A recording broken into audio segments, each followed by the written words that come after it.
रामायण अति श्रेष्ठ है, लेकिन भक्त चरित्र हम मानवों से ज्यादा ठाकुर जी को प्रिय लगता है, ठाकुर जी के लिए श्रेष्ठ है। हम भागवत कथा रामायण कथा करते हैं तो ठाकुर जी वैकुंठ में विराज के प्रसन्न होते हैं, चलो जीव उद्धार करो। लेकिन जैसे ही ठाकुर जी के पास निमंत्रण पहुंचता है कि कोई भक्त चरित्र हो रही है, भक्तमाल हो रही है, ठाकुर जी वैकुंठ से अवकाश लेके आते हैं।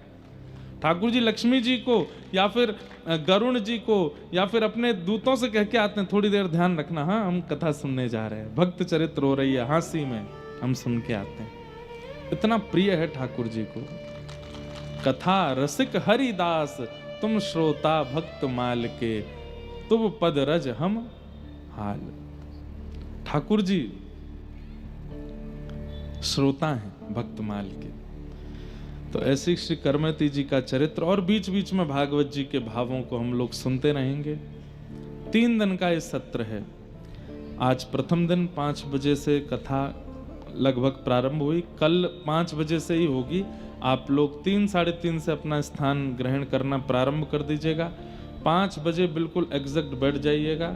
2-2.5 घंटे हम लोग चर्चा किया करेंगे। और अंतिम दिन की कथा शाम 6 बजे का हमारा फ्लाइट है, इसलिए सुबह के दिन समय में होगी। वो हम आज पूछ लेते हैं कि सुबह, क्योंकि धूप बहुत होती है आप लोगों, अब तो देखो ये है कि 5 बजे के बाद धीमे धीमे मौसम ठीक हो जाएगा।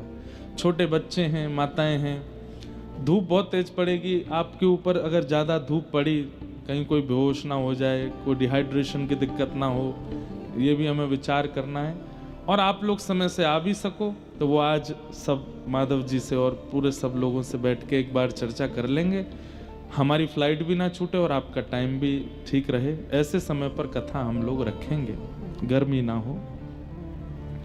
आइए श्री करमती जी का चरित्र सुनते हैं, और मन में अगर बीच बीच में कोई भाव आते रहेंगे तो हम सुनाते रहेंगे। कठिन काल कल युग में करमती निकलंक रही, नश्वर पतिरति त्याग कृष्ण पद सोरति जोरी, सवई जगत की फांस तर की तिनु काजों त्योरी, निर्मल कुठ कंठ्या धन्य पर साजन ही जाई, विदित वृंदावन वास संत मुख करत बढ़ाई, संसार स्वाद सुख बात करि फेर नहीं, तिन तन चही कठिन काल कलयुग में करमती निकलंक रही। श्री नाभाजी महाराज कहते हैं, कठिन काल कलयुग में, कलयुग में भोग भोगना बहुत आसान है।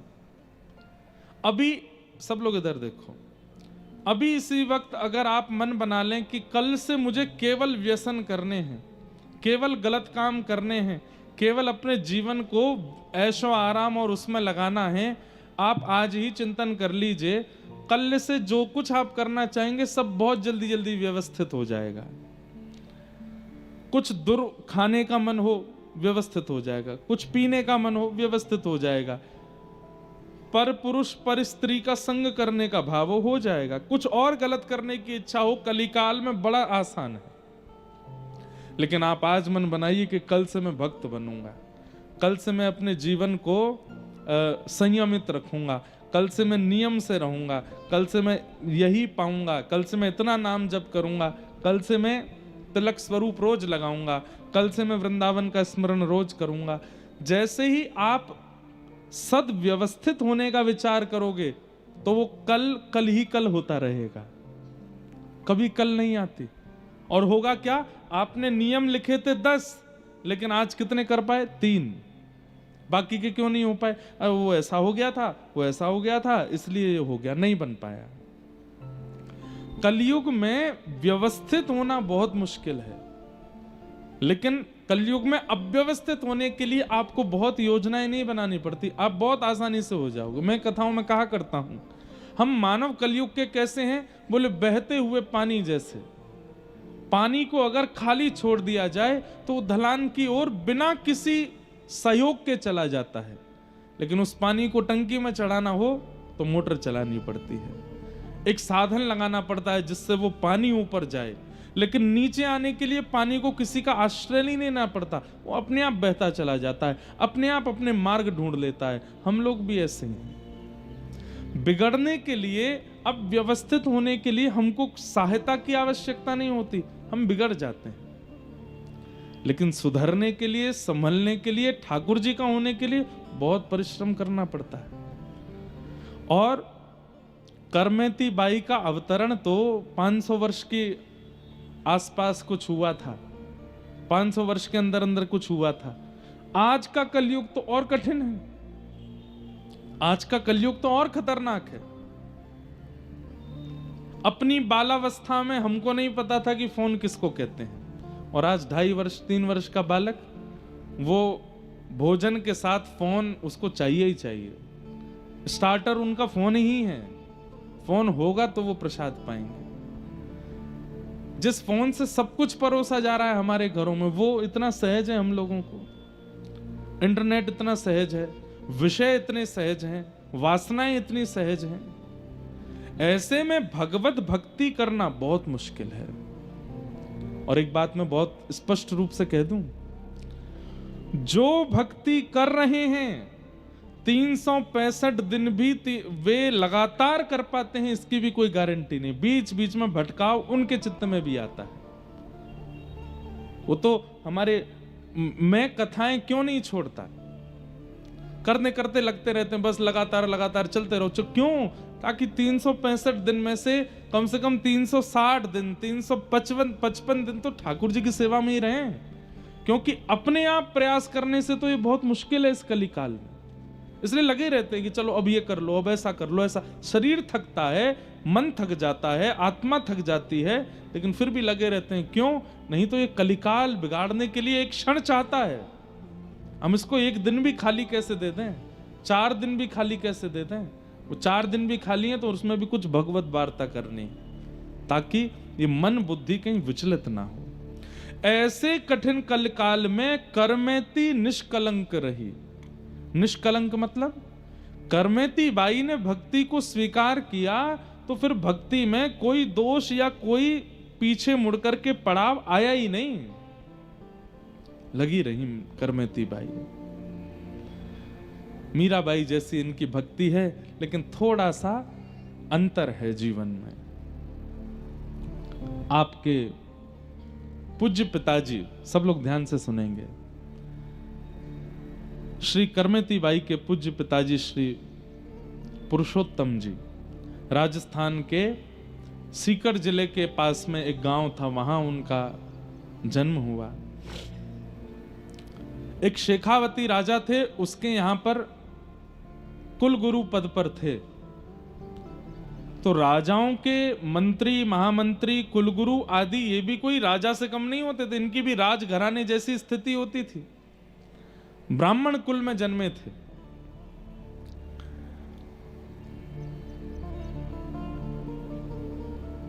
पैंतीस वर्ष निकल गए, ब्याह को भी बहुत समय हो गया, लेकिन कोई संतान नहीं हुई। और संतान ना होने के कारण परिवार के लोगों ने बहुत कुछ कहना शुरू कर दिया। कोई कुछ कहता, कोई कुछ कहता। तो इन सब से परेशान होकर के बोलने लगे, मैं क्या करूं? मैंने सब जगह प्रणाम करके देख लिया, सब प्रकार के क्रम करके देख लिए, लेकिन अब संतान नहीं है, तो इसमें मेरा क्या दोष है? तब किसी ने कहा, तुम्हारी कुल देवी तुमसे नाराज है, इसलिए तुम्हारे घर संतान नहीं हो रही। श्री पुरुषोत्तम जी बोले, मैं कुल देवी को भी प्रणाम करके आ चुका हूं, लेकिन वहां के प्रणाम से भी मुझ पर कोई प्रभाव नहीं हुआ, तो अब मैं क्या करूं?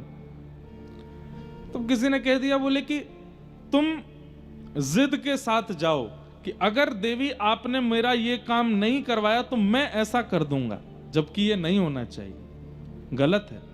जब हमने ग्रंथ में भी ये भाव पढ़ा तो हमने ये बात पहले ही सोच ली थी कि हम सबको बता के चलेंगे कि ऐसा कभी नहीं करना चाहिए आज के कलिकाल में। तो और विशेष रूप से एक बात बताएं, देवी के उपासक, शैव उपासक ऐसा कर सकते हैं, करते होंगे, पर प्रिया प्रियतम के उपासक ऐसा कभी नहीं करते कि हे प्रिया जी, हे श्री जी, अगर आपने ऐसा नहीं किया तो मैं ऐसा कर दूंगा। नहीं, एक बात बहुत ध्यान से सुनिएगा, हमारे श्री प्रिया प्रियतम वो किशोर हैं, नवल किशोर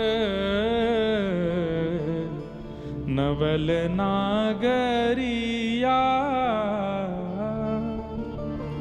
नवल छोटे हैं, भले ही वो परमात्मा हैं, भले ही वो ईश्वर हैं, लेकिन आप बरसाना, वृंदावन, नंदगाम, ब्रज 84 कोस से संबंध रखते हो, तो आपकी प्रिया जी, आपके श्याम सुंदर नवल हैं, छोटे से हैं। तो जिस प्रकार छोटे बालक के सामने बहुत बड़ी बड़ी बातें नहीं की जाती, ऐसे उनके सामने भी नहीं करनी है।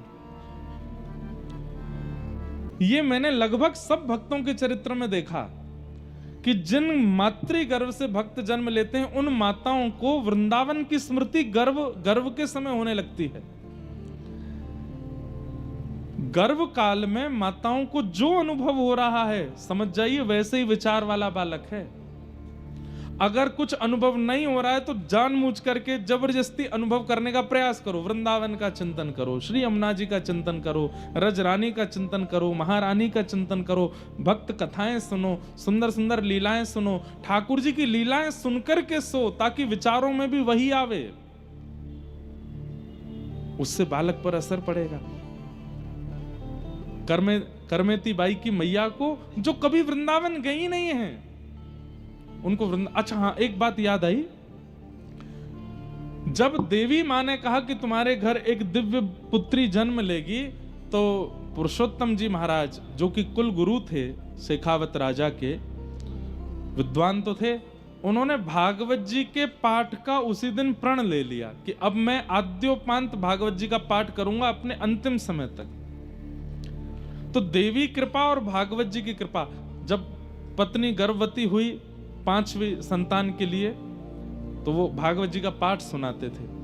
कहते हैं वो संस्कृत में रास पंचाध्यायी बोलते थे, लेकिन करमेती बाई की माता जी को संस्कृत समझ नहीं आती थी, लेकिन जैसे ही कहते थे गोपी गीत का पाठ करने लगते थे, जयति तेधिकम जन्मना व्रजः श्रयत इंदिरा शश्वदत्रहि, तो करमेती बाई के मैया के नेत्रों से आंसू गिरने लगते थे। तो पुरुषोत्तम जी कहते, देवी तुम समझती हो मैं क्या बोलता हूँ? बोलो मुझे समझ नहीं आता, पर जैसे ही आपने ये प्रसंग प्रारंभ किया है, अभी जो चल रहा है, पता नहीं ये कानों में जाकर के हृदय में बड़ी वेदना प्रकट करता है, एक बड़ी मीठी सी वेदना, मानो किसी की याद आ रही हो। किसकी आ रही है मुझे नहीं पता, पर किसी की याद आ रही है। कोई तो है जो मुझे बहुत स्मृति में आ रहा है, वो उनको नहीं, उनके गर्भ की लाली करमेती को याद आती थी, ठाकुर जी की। सही योग, सही समय, सही नक्षत्र बना और भक्तिमती श्री करमेती बाई का जन्म हुआ। आनंद उत्सव मना, राजा ने भी खूब उत्सव मनाया, हमारे कुल गुरु की पुत्री हुई है। उत्सव मना करके सब आनंदित हुए, सब उल्लसित हुए। करमेती बाई का जन्म, धीरे धीरे करमेती बाई बड़ी होने लगी। भाई तो चारों व्यापार में लगे हैं, आदि आदि चीजों में लगे हैं, लेकिन छोटी सी करमेती बाई केवल अपने मंदिर के ठाकुर जी की ओर देखती है, घुटमुन चल करके भी केवल वहीं जाती है। पिताजी जब भागवत जी का पाठ करने बैठते हैं तो सामने आके बैठ जाती है और बस अपने पिता के मुखमंडल को देखती रहती है। ऐसे लक्षणों से पिताजी को याद तो था कि कुलदेवी ने कहा था कि परम भक्त होगी। घर में कभी संत जन आते, घर में कभी महत पुरुष आते, तो करमेती बाई इतनी आनंदित हो जाती, इतनी प्रसन्न हो जाती, जैसे आजकल के बालक मामा के घर में आने से या बुआ के घर में आने से उछलने लगते हैं, ऐसी करमेती बाई नाचती पूरे घर में, छोटी सी, बड़ी खुश होती संतों के आगमन पर। हमारे अष्ट सखा एक जगह कहते हैं कि ठाकुर जी से आप प्रेम करते हो, ये एक बात है, दुनिया प्रेम करती है ठाकुर जी से, लेकिन ठाकुर जी जिससे प्रेम करते हैं उसका लक्षण क्या है? ठाकुर जी अगर किसी को चाहते हैं तो उस व्यक्ति का लक्षण क्या है? तो हमारे अष्ट सखाओं में श्री कृष्णदास या गोविंद दास जी का पद अभी गाएंगे तो याद आ जाएगा। वो क्या कहते हैं? बोले ठाकुर जी जिससे प्रेम करते हैं उसको संतों से प्रीति सहज होती है।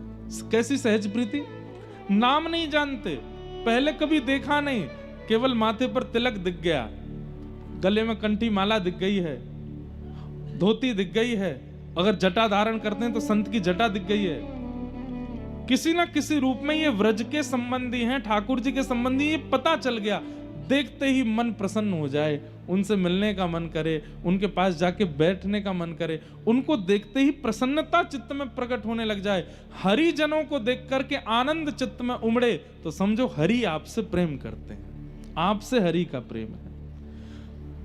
राधा रमण जी को देख करके तो सब जय जयकार कर देते हैं, पर हरिजनों को देख करके जो प्रसन्न हो जाए, हरिजनों को देख करके जिसके नेत्र सजल हो जाएं, हरिजनों को देख करके जिसके चित्त में अति आनंद बढ़ जाए, समझो ठाकुर जी उससे प्रेम करते हैं।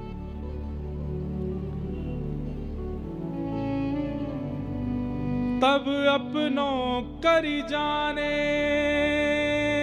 गिरधर, कब अपनों करि जाने गिरधर, जब अपनों करि जाने गिरधर, जब अपनों करि जाने। कब जाने कि गिरधर ने हमें अपना लिया है?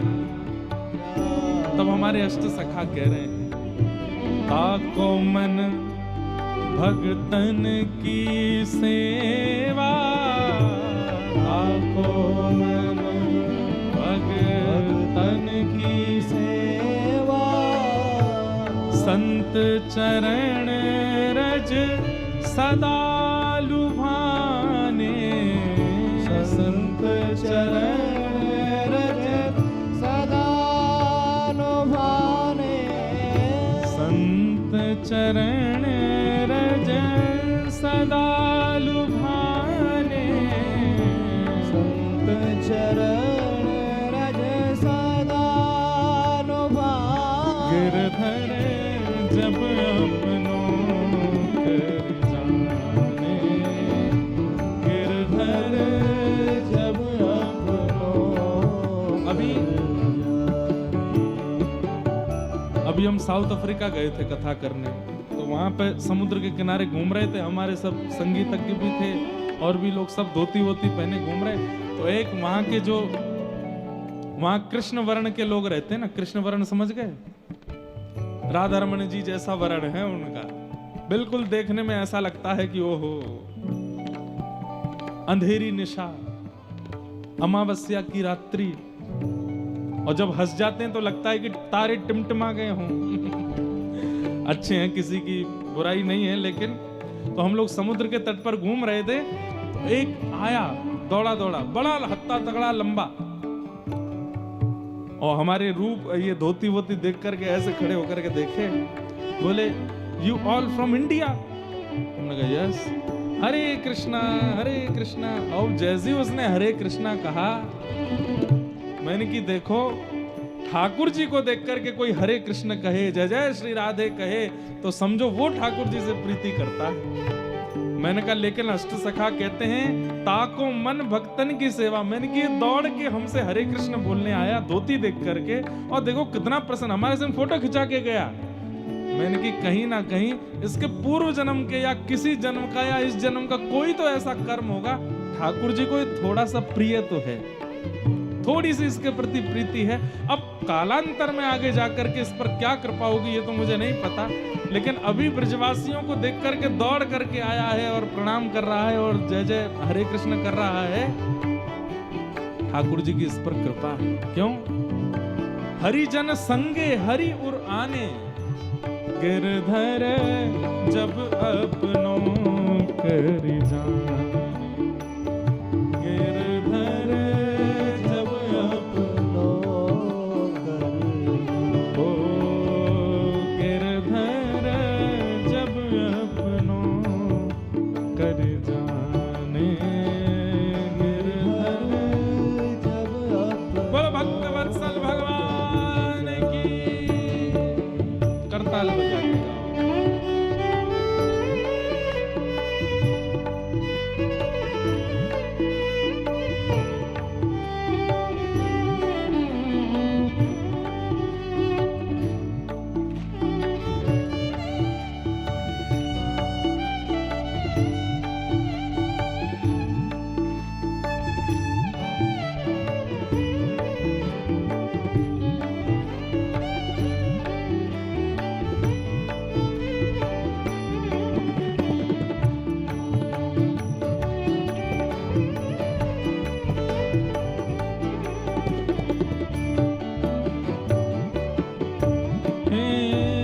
भगतन में मति, भगतन में गति, भगतन में मति, भगतान में गति, भगतन में मति, भगतन में गति, भगतन में मति, भगतान में और गति।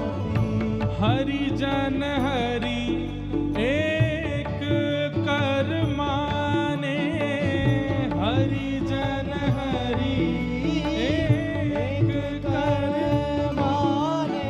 घर पर कोई संत आवे, कोई ब्रजवासी आवे, कोई ब्राह्मण आवे तो उसके प्रति कोई और भावना नहीं, हरि ही आए हैं ऐसी भावना रखता हूं।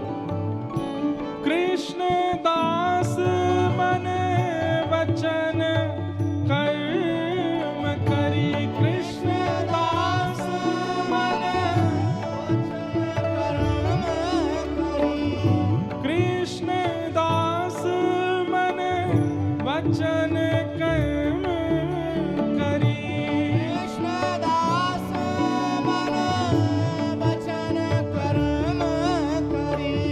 हरि जन संगे हरि उर आने, हरि जन संगे हरि और गिरधर जब अपनों कर जाने, गिरधर जब अपनों। अब यहाँ कृष्णदास जी एक बात बहुत बड़ी कह गए। अभी आपने कथा में सुन लिया, मैंने आपसे कह दिया कि हरिजनों से जिसका प्रेम है ठाकुर जी का उससे प्रेम है। तो हो सकता है बनावटी रूप में आप अभी कल से करना शुरू कर दो। कोई भक्त दिख गया, कोई ब्रजवासी दिख गया, कोई तिलकधारी दिखा, कोई धोती वाला दिखा, कोई जटा वाला दिखा, किसी भी रूप में भगवत प्रेमी कोई दिखा तो आप उसका सम्मान करने लगे क्योंकि आप कथा में सुन के गए हो। लेकिन कह रहे हैं बनावटी रूप में सम्मान नहीं, मन वच कर्म। इंद्रेश जी कह के गए हैं हरि के प्रिय वही हैं जो हरिजनों से प्रेम करें, इसलिए कर दो। मन तो नहीं है इनको घर में बुलाने का, लेकिन ठीक है वो बैठाओ, इनके चरण धो भी लो, इनके चरण चिन्ह थोड़े ले लो, है नहीं मन, लेकिन करना पड़ेगा। क्या बताएं, वो कह के गए हरिजनों से प्रीति होनी चाहिए ना। कृष्णदास मन वच हरि, मन वच कर्म, मन वच और कर्म से तीनों से आपकी प्रीति उसके चरण में जब तक नहीं बनेगी तब तक हरि प्रिय नहीं होंगे। क्योंकि हरिजन संगे हरि उर आने, हरिजन जब घर आता है उसी क्षण हरि चित्त में आ जाते, हरि हृदय में आ जाते। गिरधर जब अपनों कर जाने, गिरधर जब अपनों। आज के दिवस की मैं, आज के दिवस की मैं, आज के दिवस की मैं, आज के दिवस की मैं जाऊं बलिहारा, मेरे घर आया राजा राम जी का प्यारा, मेरे घर आया राजा राम जी का प्यारा। रैदास जी कह रहे हैं जिस दिन कोई हरिजन घर आ जाए, जिस दिन कोई हरिभक्त आ जाए, जिस दिन कोई ब्रजवासी घर आ जावे, ठाकुर जी का प्रेमी जिस दिन घर आ जावे, उस दिन तो उस दिन की बलिहारी जाओ, कैलेंडर में जाके उस दिन को नोट कर लो, और जब जब वो वर्ष में वो दिन आवे उस दिन कुछ ना कुछ करो। इस वर्ष में इस दिन हमारे यहाँ वे आए थे। आज के दिवस की मैं, आज के दिवस की मैं, आज के दिवस की मैं, आज के दिवस की हो जाऊं बलिहारा, मेरे घर आया राजा राम जी का प्यारा, मेरे घर आया राजा राम जी का प्यारा, मेरे घर आया राधा श्याम जी का प्यारा, मेरे घर आया राधा श्याम। करमेती बाई नाचने लगती हैं जैसे कोई संत आते हैं, साधु घर आते हैं। करूं आरती, सर्वस ही लुटाऊं, करूं आरती सर्वस्व लुटाऊं, तन मन जोवन इन पे वारूं, तन मन जोवन इन पे वारूं, हाँ तन मन सर्वस इन पे वारूं, तन मन। ऐसा प्रेम होना होता नहीं है आज, लेकिन हमने देखा जब हम आए, हम तो देखते हैं जहां भी जाते हैं। आज जैसे मैं आया तो जिस घर में हम रुके, एक बूढ़ी सी माता जी ऐसे नृत्य कर रही थी, कोई भजन नहीं, कोई कीर्तन नहीं, बस राधा नाम पे ही कीर्तन कर रही थी, बार बार बलियां ले रही थी, इतनी प्रसन्न हो रही थी। और उनकी प्रसन्नता देख करके मन में आ रहा था, अभी अभी आया, करमती बाई ऐसे ही नाचती थी, नृत्य करती थी। पिताजी तो बड़ा सामान्य स्वागत करते थे, लेकिन करमती बाई तो इतनी, और छोटी सी करमती, और उसके बालपन की इस भाव को देख करके माता पिता बड़े लाड़ प्यार करते हैं। ठीक है, छोटे बालक ऐसे ही करते हैं, लेकिन वो वास्तविक था। करमती बड़ी होने लगी, खेल में मन नहीं, केवल पिताजी की कथा सुनती हैं पूरे दिन और बस रोती रहती हैं। पूछती हैं, पिताजी जिनकी आप कथा सुनाते हो ये कब मिलेंगे हमको? मिलेंगे बेटा, मिलेंगे एक दिन, ऐसा कह करके टाल देते। लगभग 10-11 वर्ष की आयु जब हो गई, बाल विवाह हो जाते थे बच्चों के, राजस्थान में तो विशेष रूप से। एक विवाह का प्रस्ताव आया, करमती बाई ने अपने पिताजी को समझाया, पिताजी मुझे विवाह नहीं करना, मैं तो बस जीवन सर्वस्व ठाकुर जी पर न्योछावर करना चाहती हूं। बेटा ऐसा नहीं होता, क्या कहेंगे कुल के लोग, क्या कहेंगे, मर्यादा क्या कहां जाएगी, ये सब संसार के लोग क्या कहेंगे, बेटी घर में है, कन्यादान नहीं कर रहे, विवाह नहीं कर रहे उसका। पिताजी विवाह उसका कीजिए ना जो विवाह के बाद की क्रियाओं में योग्य हो, मैं बिल्कुल अयोग्य हूं। विवाह के बाद की जो क्रियाएं हैं, जो ससुराल पक्ष के लोग मुझसे उम्मीद करना चाहेंगे, वो उन सब में मैं निपुण नहीं हूं। क्या फायदा, आपको भी कष्ट होगा, उन लोगों को भी कष्ट होगा, मत करिए ना। यही सेम बात मीराबाई के चरित्र में आती। मीराबाई भी ऐसे समझाती अपनी मां को कि एक विवाहिता नारी का जो कर्तव्य होना चाहिए, सास के प्रति, ससुर के प्रति, ननद के प्रति, जेठ जेठानी के प्रति, पति के प्रति, ससुराल के प्रति, उसमें मैं बिल्कुल अयोग्य हूं मां, मेरा ब्याह मत करो। वही बात आज करमती बाई समझा रही हैं, पिताजी मैं योग्य नहीं हूं, उनको कष्ट होगा। अरे बेटा, जब ब्याह होना होता है सब ऐसे ही बोलते हैं, और ब्याह होने के बाद सब सीख जाते हैं। माता पिता ने कुल मर्यादा, लोक लाज क्या कहेगा, इस सब के देखते हुए जबरदस्ती करमती बाई का ब्याह कर दिया। ब्याह तो कर दिया, गौना नहीं हुआ। पति वापस चले गए ब्याह करके, अब गौना होगा जब थोड़े और बड़े हो जाएंगे। बाल विवाह ऐसा होता था पहले, बाल विवाह का विरोध किया गया, ठीक भी था। क्यों? बाल विवाह में क्या हो रहा था कि बाल्यकाल में दोनों का विवाह कर दिया, अयोग्य थे दोनों, जानकारी थी नहीं। गौना वही होता था 18, 19, 20 साल में जाकर के, और तब तक 2 प्रकार के कर्म होते थे, या तो लड़का को कोई और पसंद आ गया, यहाँ जो बहू थी उसको कोई और पसंद आ गया, या फिर कई बार दोनों में से किसी की मृत्यु हो जाती थी, या कुछ भी ऐसी घटनाएं होती थी। इसलिए बोलते थे कि भाई जब वो योग्य हो जाए तभी ब्याह करो, इसलिए बाल विवाह का विरोध। लेकिन प्राचीन काल में तो बहुत बाल विवाह हुए। गौना की प्रतीक्षा, अब करमती बाई रोज सिंदूर लगाती हैं मां, छोटी सी हैं 12 वर्ष की, यहाँ तक चूड़ियां पहनाती हैं, साड़ी पहनाती हैं, पैरों में पाजेब पहनाती हैं। अब उनको तो वो श्रृंगार प्रिय लगता था कि इस श्रृंगार को करके मैं जब ठाकुर जी के सन्मुख जाती हूं तो ठाकुर जी प्रसन्न हो जाते हैं। पूछती थी माँ ये किसके लिए? बोले ये पति के सौभाग्य के चिन्ह होते हैं, पत्नी को धारण करने चाहिए, उससे पति प्रसन्न भी रहता है और दीर्घायु भी होता है। वो तो प्रियतम को ही अपना सर्वस्व मान चुकी थी। सिंदूर लगाती, चूड़ी पहनती, सब श्रृंगार करती, पर दौड़ के जाती मंदिर में, ठाकुर जी से जाके पूछती कैसी लग रही हूं मैं, आज मेरा स्वरूप कैसा लग रहा है आपको? पिता कभी कभी चिंता करते, पत्नी से बोलते मुझे थोड़ा लगता है कि करमेती, बोले अरे उसका ब्याह हो गया है, कोई बात नहीं, अभी बालिका ही तो है, थोड़ी थोड़ी बड़ी हो जाए, गौना तक आ जाएगी बुद्धि उसमें।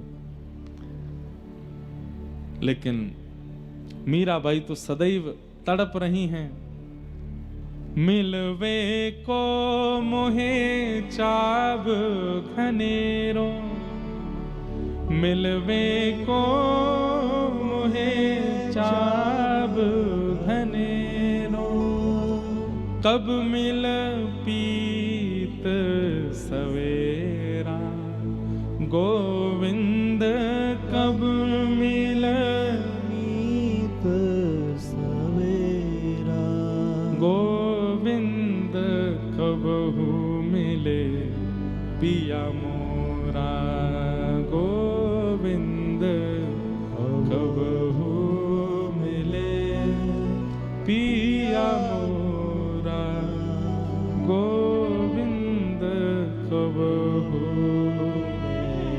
कहती हैं, बात करती हैं अपने ठाकुर जी से, कब मिलोगे आप मुझे, कब मुझे मिलोगे, मेरे ऊपर कृपा कब करोगे, कब तक ऐसे मूर्ति बने खड़े रहोगे, अब तो मेरी धीरे धीरे उम्र बढ़ती जा रही है, कब मिलोगे आप मुझे। बस यही कहकर के रोती रहती हैं।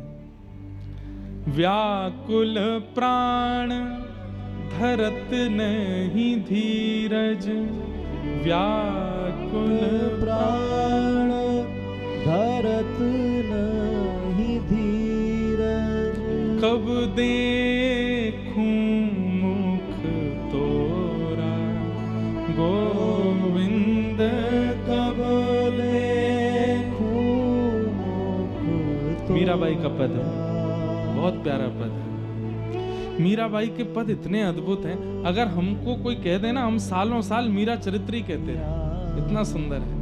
मीराबाई की रचना, लेखनी बताती है कि उनका प्रेम कैसा है, अद्भुत है। मीरा के प्रभु गिरधर नागर, मीरा के प्रभु गिरधर नागर, ताप तपन बहु तोरा, गोविंद ताप तपन बहु तोरा, गोविंद कबहू मिले पिया मोरा,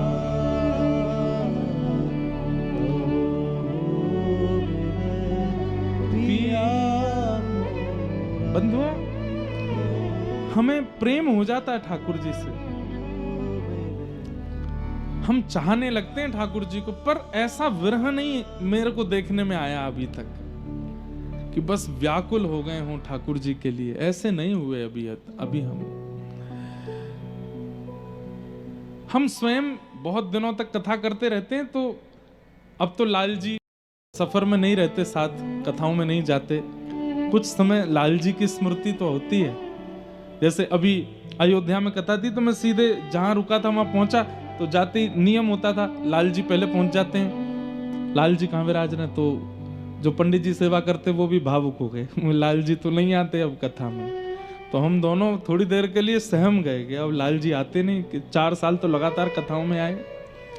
तो अभी घर पे बात करते हैं तो कहते हैं अब लाल जी को ले जाएं क्या कथा में, मन बड़ा विचलित होता है कभी कभी।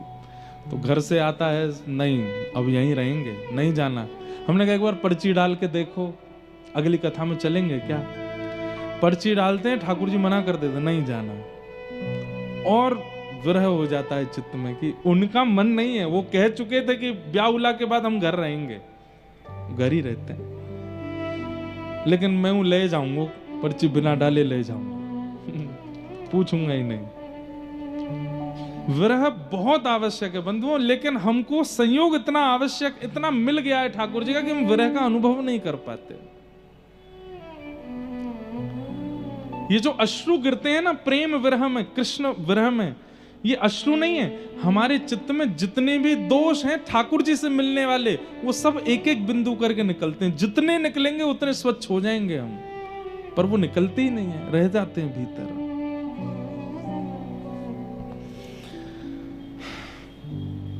करमती बाई कहती अब सहन नहीं होता, जल्दी मिलो। सब कुछ ठीक चल रहा था, अचानक से एक दिन पत्र आता है और करमती बाई की माँ बड़ी खुश होकर के और हल्ला करके घर में बताती है, अरे वो पावन दिन आ गया। सब पूछते क्या हुआ? बोले करमती के ससुराल वाले 3 दिन बाद आ रहे हैं और गोने का समय निकला है, करमती को ले जाएंगे। ये सुनकर के करमती बाई मानो,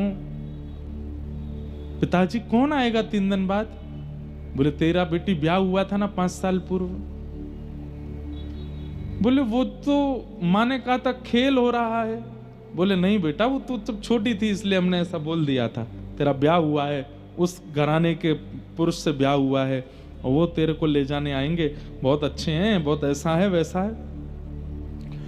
करमती बाई बोली माँ, मैं इतने दिन तक ये सिंदूर चूड़ी और ये सब ये उसके लिए करती थी? बोला हाँ। मुझे क्यों नहीं बताया स्पष्ट? बोले स्पष्ट अब क्या बताती तुझे मैं, बस ठीक है।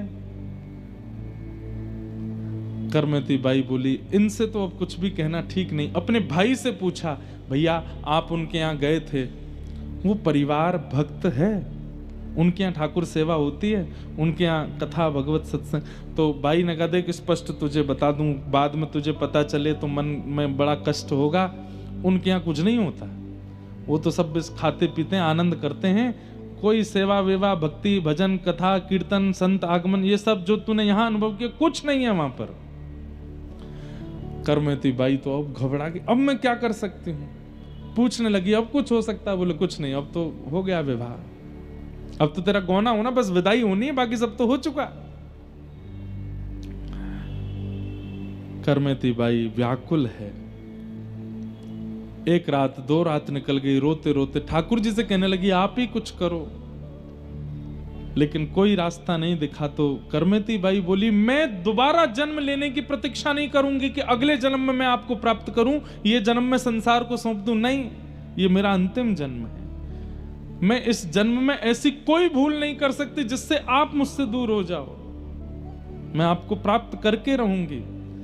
और बस जिस दिन सुबह बारात आनी है, आ चुकी है गांव के बाहर, बस सुबह घर आना बाकी था, उसी रात करमती बाई घर छोड़ करके पूर्व दिशा की ओर भागी। क्यों? ये नहीं पता कि वृंदावन का रास्ता कहाँ है, बस ये पता है किसी संत ने कहा था कि हमारे घर से पूर्व दिशा में वृंदावन है। तो बस पूर्व दिशा की ओर देखा और दिशा की ओर देख करके बस कुछ सामग्री कुछ लेकर के नहीं गई हैं, जैसी स्थिति में थी उसी स्थिति में पूर्व दिशा की ओर चल पड़ी। रास्ते में जंगल पड़े, भयभीत जंगल। छोटी सी करमती बाई 16 वर्ष की हैं, बस जगह जगह हिंसक जीव मिल रहे हैं और सबसे बस जाके कह देती हैं मुझे कृष्ण मिल जाए, उसके बाद मेरे को नष्ट कर देना, मेरे प्रियतम मुझे मिल जाए, उसके बाद तुम मुझे आहार बना लेना, मुझे एक बार ठाकुर जी मिल जाए, मैं खुद लौट के तुम्हारा आहार बनने आ जाऊंगी, बस एक बार देख लूं उनको। सुबह का समय हुआ, बारात आई,